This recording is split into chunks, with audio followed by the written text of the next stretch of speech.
All right, folks, so we're on our way to REDCREST 2022, headed to Tulsa.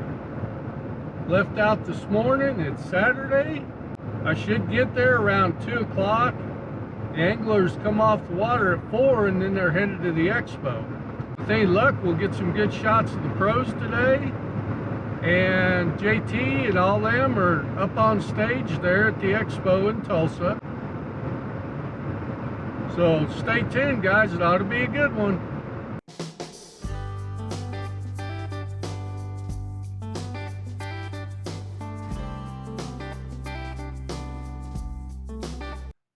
Hey guys, I just got back from Tulsa and I want to tell you, I was at the 2022 REDCREST Expo for the championship and it was great. Now I'm not going to try to compare the MLF format to the Bassmaster Classic, because the Classic is a classic. There's nothing like the weigh-in at the end, not knowing who won, and you know, even the blast-offs in the morning where you can get up first thing in the morning, go out, and Dave Mercer's announcing all the anglers as they take off. All that is just an experience amongst itself. But I got to give kudos to the MLF because they did a great job of putting on this expo. So first off, I'd like to say congratulations to Bobby Lane, the 2022 REDCREST Major League Fishing Champion. Had a great week, and he is now the third REDCREST champion. And from what I could gather, this is actually the first expo they've had at the REDCREST, because you had COVID, and I'm not sure what happened. I think 2 years of COVID. So this is the first year they had the expo, and they did a great job. Tulsa has a great venue.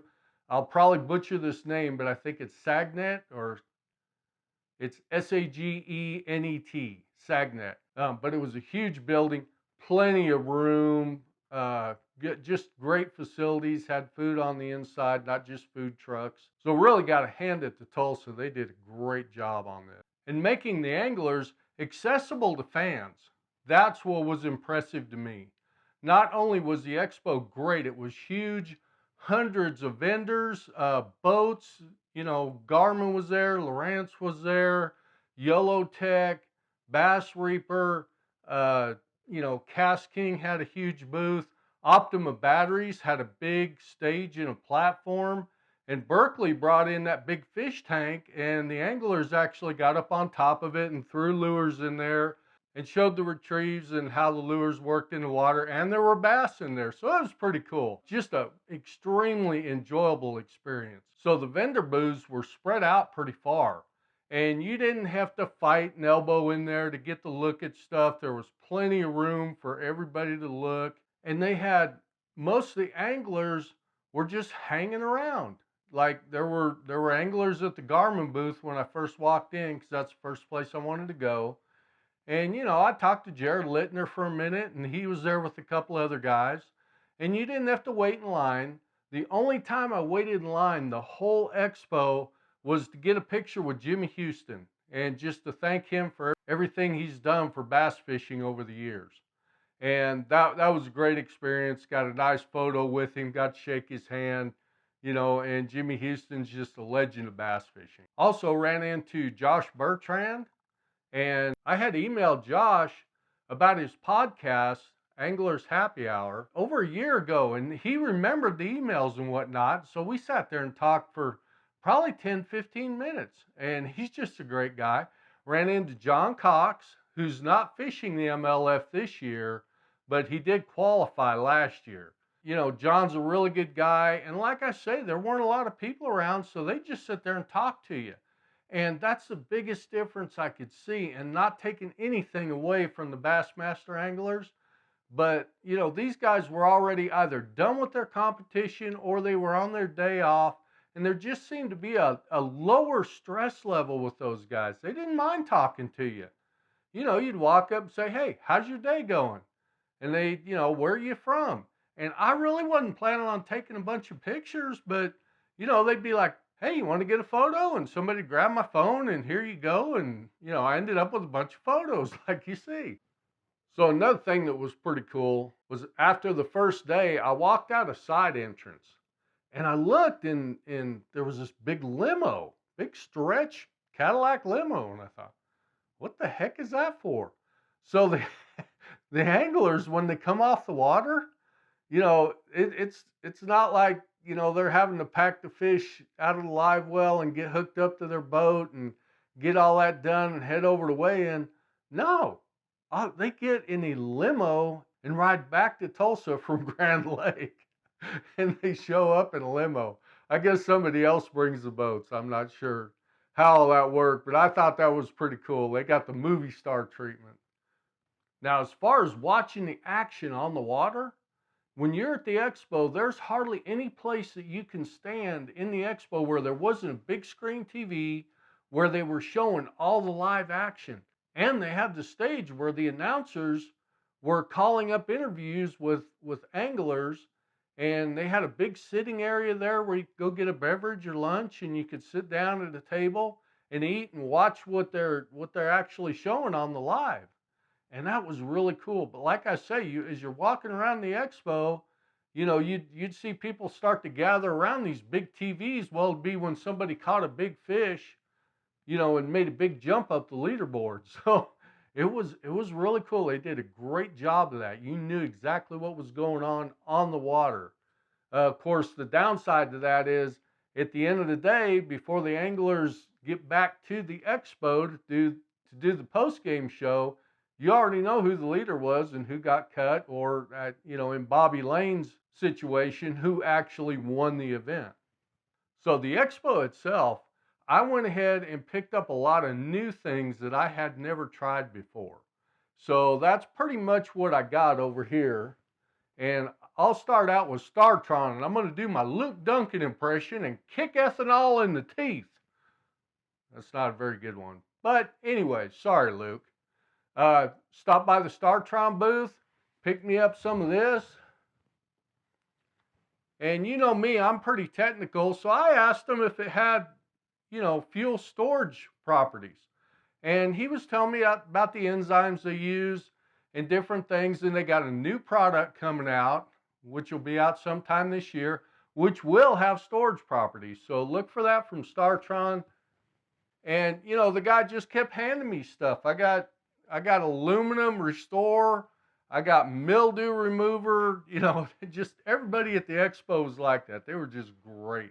I talked to Power Pole and talked to them some about their charging system. And their charging system actually was developed for lithium batteries, but they still recommend an AGM for your cranking battery.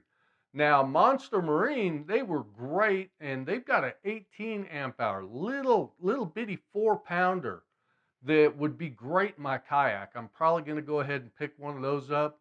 So for you kayak guys, look at this Monster Marine. Even their full-size batteries were only $700. I talked to 2 or 3 vendors that were there with lithium batteries about the cranking batteries, because everybody has a cranking battery now. So we'll see how all that works out. I'm not ready to jump into the lithium market for a cranking battery yet, but definitely for my trolling motor and my electronics on my kayak, I'm going to look a little harder at that. And I stopped by the Garmin booth and I talked to those guys on 2 or 3 different occasions. One, because one of the newsletter subscribers asked me a question while I was in Tulsa, so I thought, well, let me go ask the experts while I'm here. And they answered the question for me. They did tell me there's going to be another update coming out with the Garmin's here real soon, like next week. So if you haven't updated your Garmin yet and you got a little time to wait, you might hold off a few days before you do that. And I left some links in the newsletter to restore your simulator. If you lost your simulator when you did your updates, I've got a link that you can get that restored and download the simulator. So we got all that now. So if you're not a subscriber to the Double T newsletter, look down in the description there, and there is a landing page. It'll say landing page, and all I need is your email and your first name, and I'll start sending you those monthly subscriptions. Promise not to fill your inbox up with a bunch of junk. It's just a newsletter. And also down in the description, I've got these journals now, and they're on KDP Amazon, and basically all they are is to record your fish catches and put notes in. And I've got them in different colors, and I've got some that have got a crappie on the front, one that's got a swordfish on the front, one that's got a trout on the front.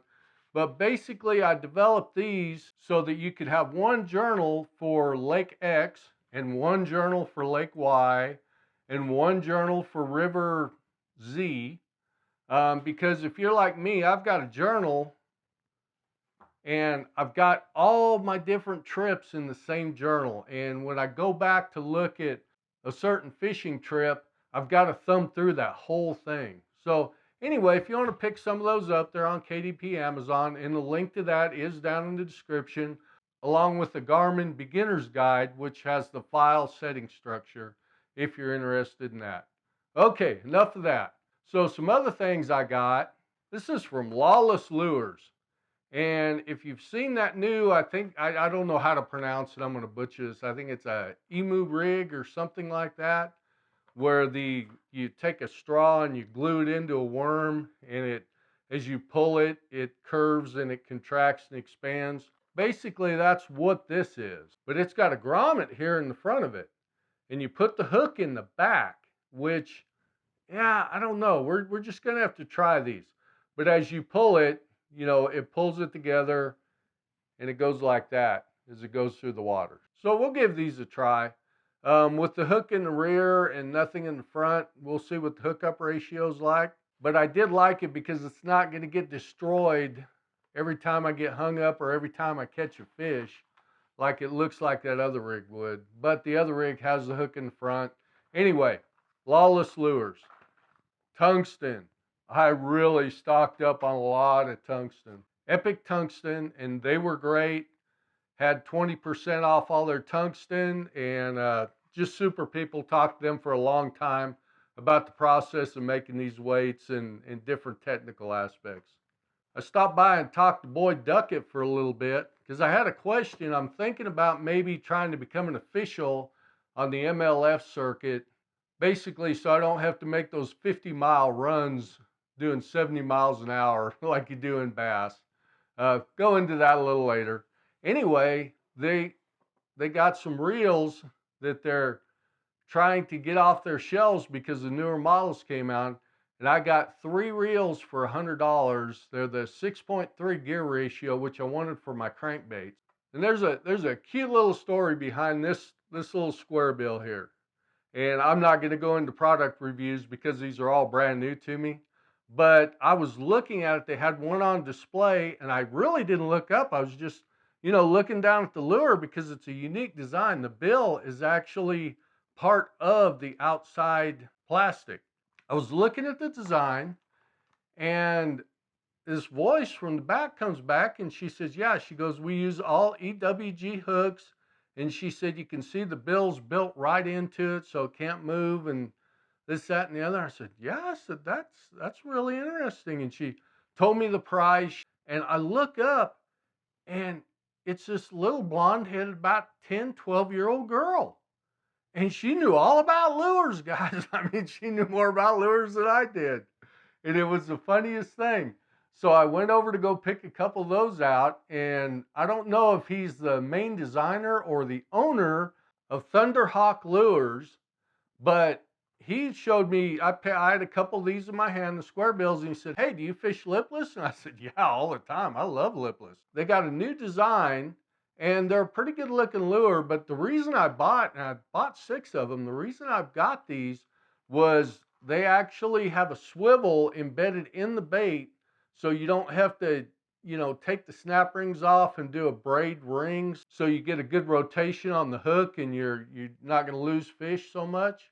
Anyway, these have got a swivel in them, and they're 3/4 ounce. They also have a weight balancing system. If you let it come down to the bottom, it's going to go nose down, and it'll sit on the bottom, supposedly with the back kind of staying up a little bit. So I wanted to give those a try, and that's Thunderhawk Lures. If you want to see a little more, I haven't looked him up yet, but he said that he's got a lot of his lures on Mikey Balls and Debo's Fishing. They fish a lot of his lures. So if you want to check those out, they should be on those channels. And I did pick up a few plastics. This is from Clone Lures. And again, the gentleman running the booth, I said, hey, pick me out a color. What do you like? And he picked out this Tequila Sunrise. And he pointed out these are a larger profile worm. Pretty good looking design on these. And they don't use any salt. It's kind of like a big trick worm. And I thought, that could be really good on a Carolina rig. So I wanted to give those a try. Picked up a few bags of these. And it's really fun asking these guys who are at the booths, the designers, hey, pick me something out, because that excites them right there. And they start going through it and they tell you everything you want to know about their product. Little fan tip there for you if you want it. And also from Bass Reaper Baits. And I know what you guys are thinking. Okay, these were in the Dark Horse tackle box here not too long ago. But I went ahead and gave my box to Stacy Goes Outside last October because she did a breast cancer awareness video that I really liked. So I sent her my whole box and I never got to fish any of the Bass Reaper. So they are actually brand new to me. So if you get a chance to go to the REDCREST in the future, I'd suggest you go ahead and do it. It was a lot of fun. And like I say, a lot of anglers you can talk to. All right, guys. So, hey, don't forget, if you want some, link below, get you some journals. And link below also to go to the landing page to subscribe to the monthly newsletter. So you know what? Keep calm and hook 'em, and we'll see you on the next one.